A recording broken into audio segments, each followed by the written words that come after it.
Teachers and students, this is a tutorial on fixing light speed.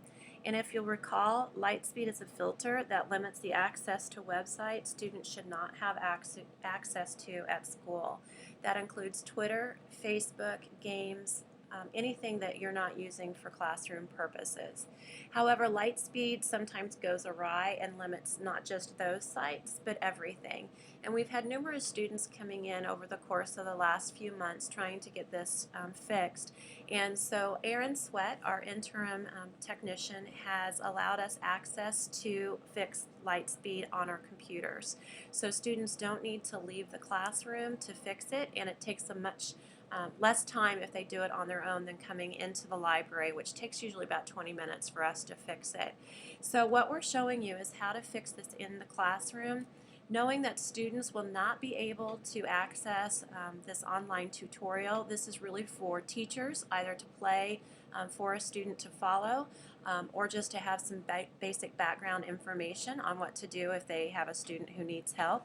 I've also collected all the steps and put them in a handout, which you'll see in your boxes. So please make sure that you access that as well. The first step, that if students have issues with light speed filter, is to go to the Finder button.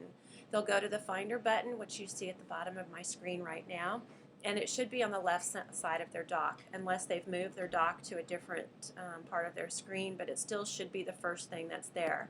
They'll click on Finder. Once they go to Finder, they'll go to Applications. On Applications, then, they're looking for self-service, and most of the students' materials should be alphabetized, so they'll just scroll down and look for self-service. And they have to be patient, so just remind them to be patient. And some computers, they're alphabetized, and others they're not, so just be patient. Once you see the self-service, you'll just click on self-service, and it'll open the next window. Once the next window opens, they're going to actually just type in their regular password that they use for everything at Benton, everything for school. And I'll go ahead and type mine in. They'll log in. Once they've logged in, they have access to numerous things that they can install on their computer. One thing I want to warn you about is they can install Skype, and a lot of the students already have Skype on their computers. And just remind them, if they install Skype, they cannot use it at school unless it's being used for a classroom instruction. So remind students that these computers are still the property of the school district. They have signed a user agreement, and if you see them on Skype, or if they've bypassed Facebook or Twitter or are playing a game, that is a violation, and you have the right to remove the computer from the student's hands. So, or report them, write them up, whatever you need to do. So they do have access to some of these things, and I don't see any of these being a problem. In fact, Dropbox would probably be a good thing for them to have. But what we're looking at to fix light speed is computer health. So it's right over here on the right. So once they click on computer health, it's very simple from here. They're looking to repair light speed. And again, these are alphabetized. So you'll go to repair light speed. It's not under light speed. So repair light speed. All they'll do is click repair.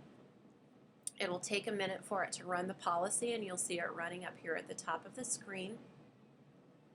Each computer will take a little bit longer depending on the kid's computer and when the last time they restarted the computer, but it shouldn't take but just a couple of seconds for it to load.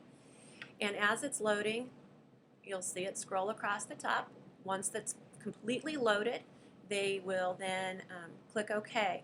Before they ever go through this process, they need to remember to save their work.